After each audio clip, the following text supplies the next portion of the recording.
So we still see debeaking, overcrowded conditions, sickness, injury, and of course, a very brutal slaughter. And all eggs in the egg industry go to slaughter very young. I don't know if I've made that point yet, but in the egg industry, chickens will only give eggs in a vigorous manner for about a year or two. And then their egg production starts to decline. At that point, they become economically, a liability because they can get young chicks so easily and have them producing more. So these chickens are going to slaughter at very young ages, 1 year, 2 year, 3 years old, when they can live 15 years. And that's all labels, no matter what the label is on the egg, they are going to slaughter at a very young age. So I want to talk a little bit about false advertising and marketing lies. So it's a very interesting thing that's happening now. There are lawyers that are taking these farms to court, especially in California, because we have very vigorous false advertising laws in California. And they're actually winning these cases. A great example is Judys Eggs. Now, Judys Eggs is in my area, in the Northern California area, touted as, the best of the best. They're the best ones you can buy in the store. That other one that I was talking about, you can't even buy, the ones that were outside, you can't even buy those eggs in the store. Those are like just from the farmer's market, and just a few niche buyers go to that farm. Just he sells to restaurants. It's very, very small production. But for going to the store, Judys is supposedly the best. And, in Judys, they tout that all our hens have access to the outdoors and enjoy large communal areas with natural ventilation and sunlight. They have room they are free to run, scratch, and play. Okay, I have been to Judys farm. I've been out there several times. It's only 30 minutes from my house. And you don't see one chicken. You do not see a chicken anywhere. All they are these big, windowless buildings, rows and rows and rows. Those chickens never set foot outside. They never see a ray of sunlight. And they got taken to court because of what they were saying on their websites. And they won. The lawyers won the lawsuit. And, these animals are not free to run, scratch, and play. On the contrary, they are tightly confined, just like any other commercial chicken.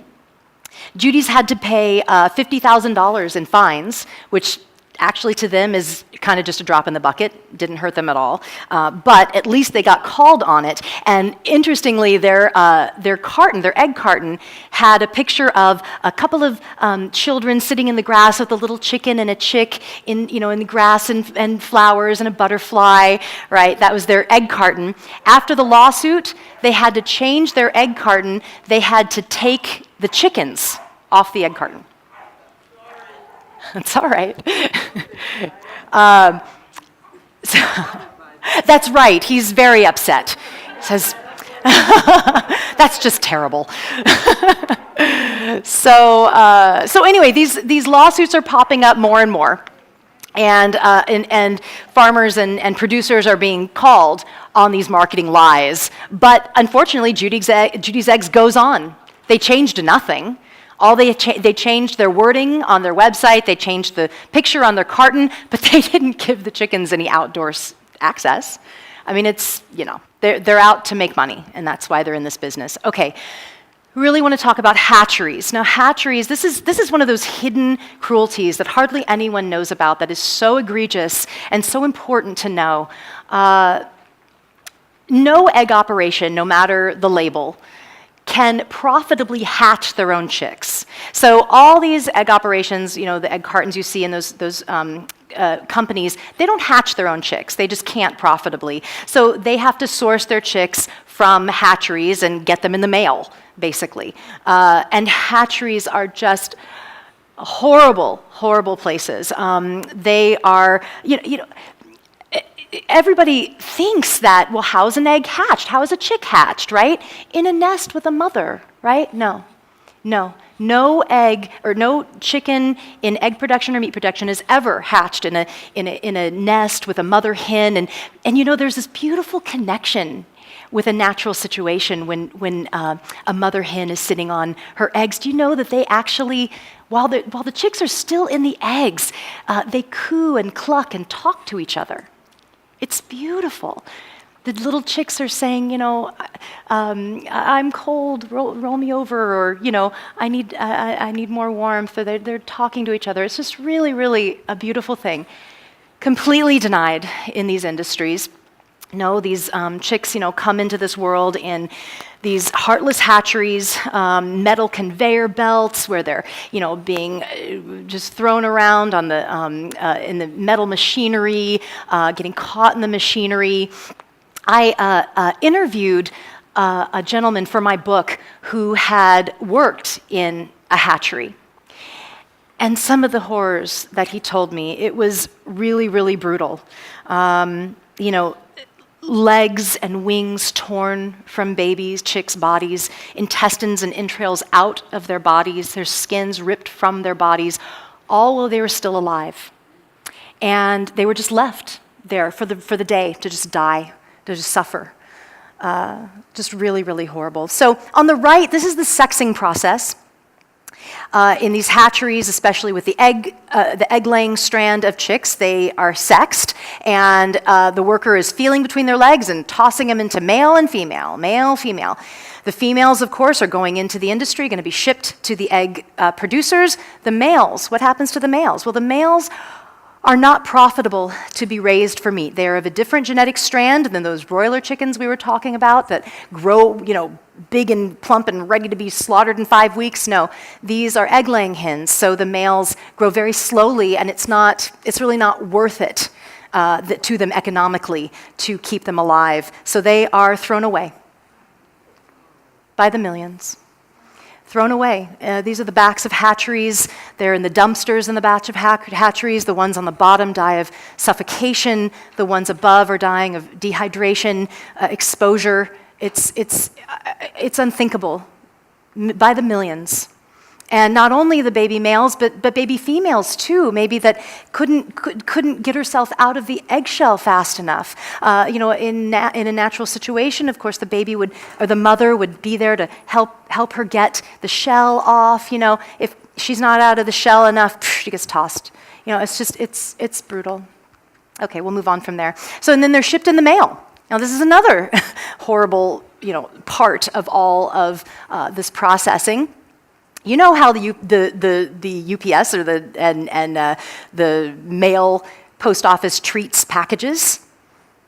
You toss them. We've seen the YouTube video of the guy throwing the box at somebody's front door. That's how they treat packages, and they're just shipped regular in the mail.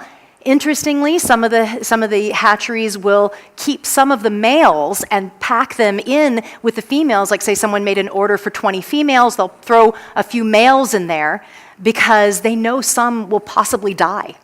And they're hoping maybe it'll be the males that will die. They call them packers, so that the person will possibly get their full order.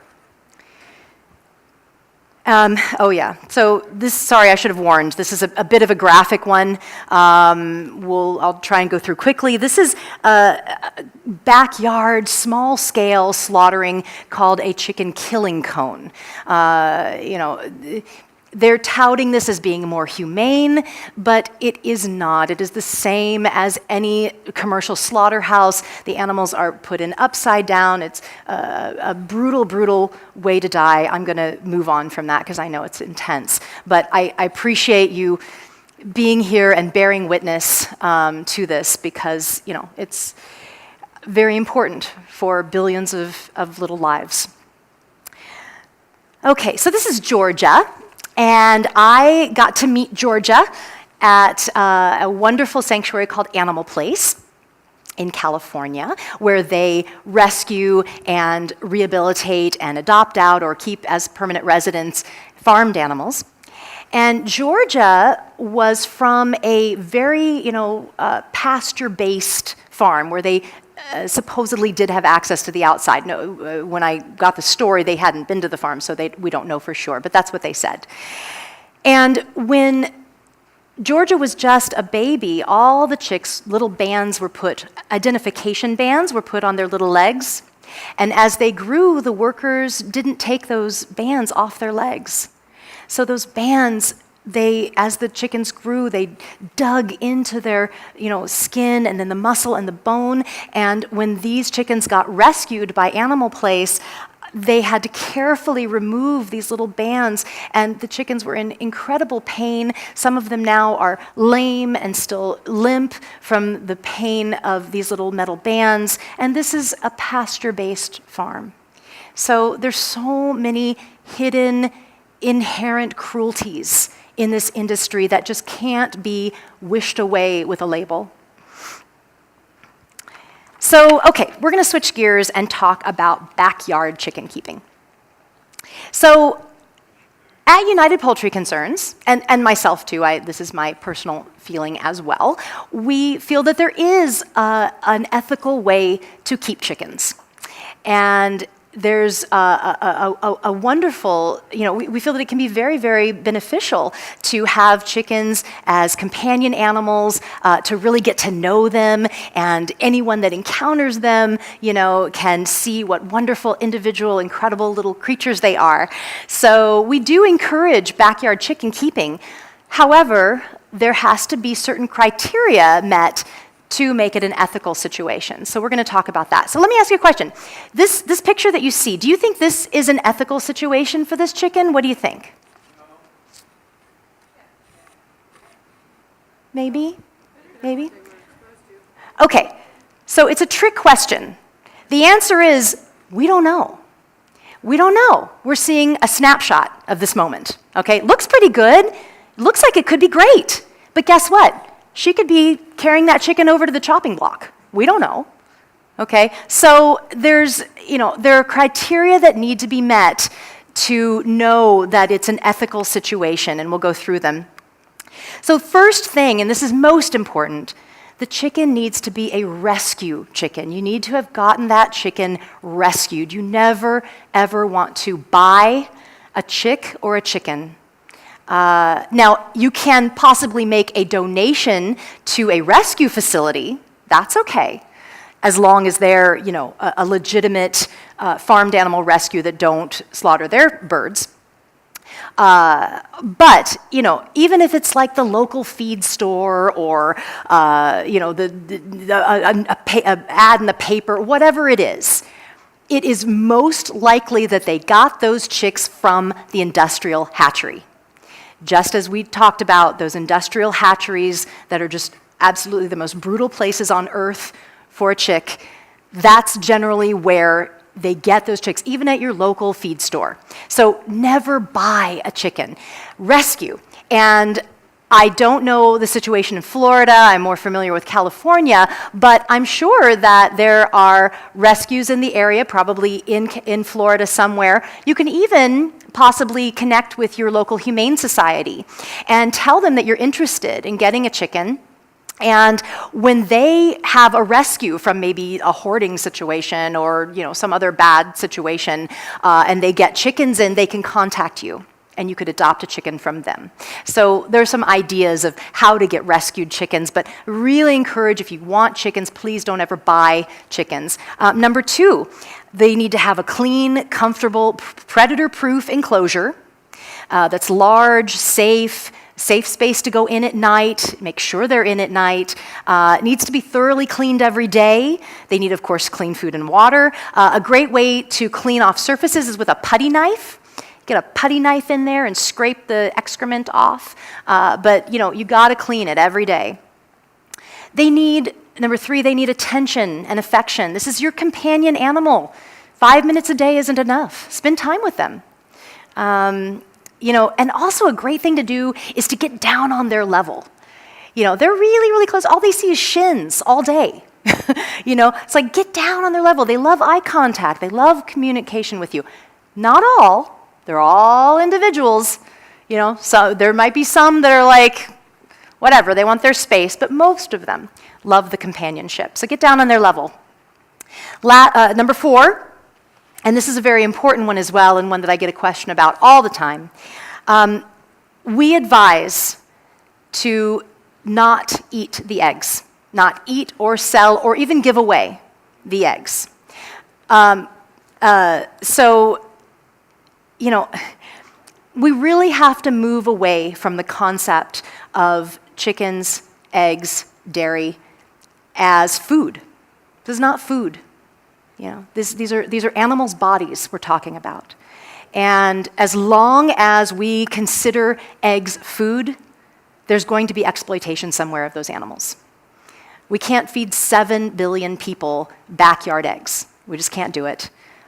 So myself and UPC really encourage to not eat eggs, not consider eggs as food. And I'll just say a little more about this. I feel that it's really important for us to identify as vegans, even if we have access to, your own chicken's eggs. Say you're at someone's house, you're eating your own backyard chicken's eggs. You're at someone's house and they've baked some muffins, and they offer you some muffins, and you're like, well, are there eggs in them? Yeah, there's eggs in them, but it's from a good source. You're like, okay, well, I'm an egg eater. I eat the eggs. Well, you don't know what that good source is. That could just be a cage-free label at Whole Foods, which means nothing. So, it's important to identify as vegans. The better thing to do is to say, no, thank you very much, I'm vegan. And what that's telling folks is, no, these are not. This is not food. We should not exploit these animals in any way, no matter the label, no matter the situation. Because as long as we consider eggs food, there's going to be exploitation somewhere down the line. Now, what to do with the eggs? A lot of people say, well, what do I do with the eggs then? Most animal sanctuaries will actually boil the eggs and feed them back to the chickens. The chickens love them. They love to eat their eggs. It gives them that nutrients back, the calcium that they've lost, the other nutrients. So that is something you can do with them, is to feed them back to the chickens. They love it. Okay, last one, of course, you want to keep the animals and let them live their lives out in peace, of course, not slaughtering them. Also being aware that you may have to put in some veterinary care. These little baby, these babies, I call them babies, these little birds have, been so genetically manipulated that their reproductive cycles are all messed up. They often have issues. They get backed up with the eggs. There can be issues with them. So you want to be sure to take that into consideration, that when you take in a chicken, it's possibly going to need some veterinary care, just like any companion animal, a dog or a cat. Okay, so let's move on. I want to talk about the environmental impact really briefly. And I of course do not condone Hummers, but I just thought this was a fun, a fun image, kind of shows. And what it's saying is that actually our diet has more impact on the environment than what we drive. So that's kind of what it's saying there. But a lot of people think that, when we think about environmental issues, that it's really the cows. The cows are the culprits. Oh, it's the cows. They're the ones that are polluting everything, and they're the ones that are causing the greenhouse gases and land use and all that. And sure, that's the case. However, chickens, not that much better at all. And a lot of people think, oh, well, I'm eating chicken, I'm eating a little more environmental. No. When we've got these hundreds of millions of birds that are concentrated in these areas, it's going to cause air and water quality issues. There's so much yuck that goes on in these industries that's going directly into our groundwater, into our waterways, diseased carcasses from slaughterhouses. There's feces, heavy metals, chemicals, bacteria, parasites, pathogens, viruses. All this is causing, phosphorus and nitrates to build up in our waterways, algae blooms, and that can deplete the oxygen in the water. The water becomes eutrophic, and no aquatic life can live in these areas.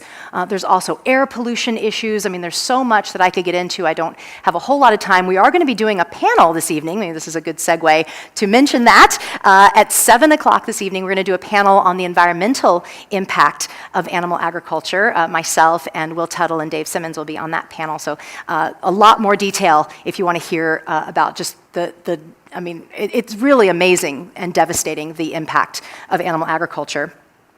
But getting back to the chickens, a 1 million hen complex, and that's actually not that uncommon to have 1 million hens on the same, on a farm. It produces 125 tons of wet manure a day. 125 tons a day. And again, this is adding to that nutrient buildup in the water that's causing water issues. If you remember the picture of the cage-free operation, they put a sawdust down that they call a poultry litter that gets full of all the feces, all the things that I mentioned, and that hardly ever gets cleaned out, but about every 1 or 2 years they clean that out, and then that all just gets dumped. It's just a toxic mess. And small farms, it's really not that much better. Small farms, it really doesn't alter the amount of resources to raise these animals and transport and slaughter these billions of animals. And water issues, oh my gosh. So currently 55% of our fresh water is given to animals that are raised for food. And the water wasted in these animal agriculture industries is just staggering. So dairy takes 3 times as much water than raising the equivalent of vegetable foods, okay? Eggs take 10 times as much water, and chicken meat takes 14 times as much water. So we're really wasting just so much water. And of course, I'm from California, so there's a severe drought happening there. It's something that we really need to be looking at. And I'll just say quickly and briefly that free range and organic, a lot of people are turning again to those labels thinking it's more environmental. And with those 2 labels specifically, it's really not that much different. In fact, it can be worse. You saw a picture of what a free-range farm can be, so it's really no different than a commercial farm. So there can be a label of free-range or organic, and there's absolutely 0 difference environmentally. With organic, there's a little bit of an exception because the feed that's fed to the animals would be organic. So a little bit of a difference, but as far as the impact, the animals, all these things I'm talking about, the water use, the wasting of water pollution, no difference. However, if we're talking about a truly free-range situation, we're having to use the same number of animals on much larger acreage of land. Okay, so imagine that chicken house that we saw with all those chickens in there. What if that farmer wanted to really be, pasture-based and free-range? And he wanted to give all those chickens the space that they need and deserve. He's on maybe half an acre now. He would need maybe 10, 20 acres to be able to accommodate all those animals. We can't do it. We don't have the land to accommodate all this local free range. This can never be more than just a niche market for a few elite buyers. It just can't. We don't have the space. And we can get more into it tonight on the panel, but I want to move on. So a little something about chickens. Chickens they're sick in these industries. They're sick, and they're making us sick. Chickens and turkeys go to slaughter lame, sick, in pain. They're infected with salmonella and campylobacter and E. coli, and these bacterias are, of course, making people sick.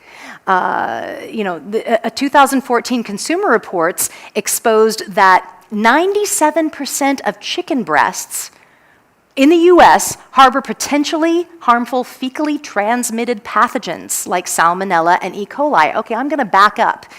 Fecally transmitted, did you catch that part? Gross. I mean, it's because they're so crammed together, there's so much feces all over their little bodies and all over the equipment and all over everything. It's such a disgusting process. And that fecal matter is getting into the food and making us sick.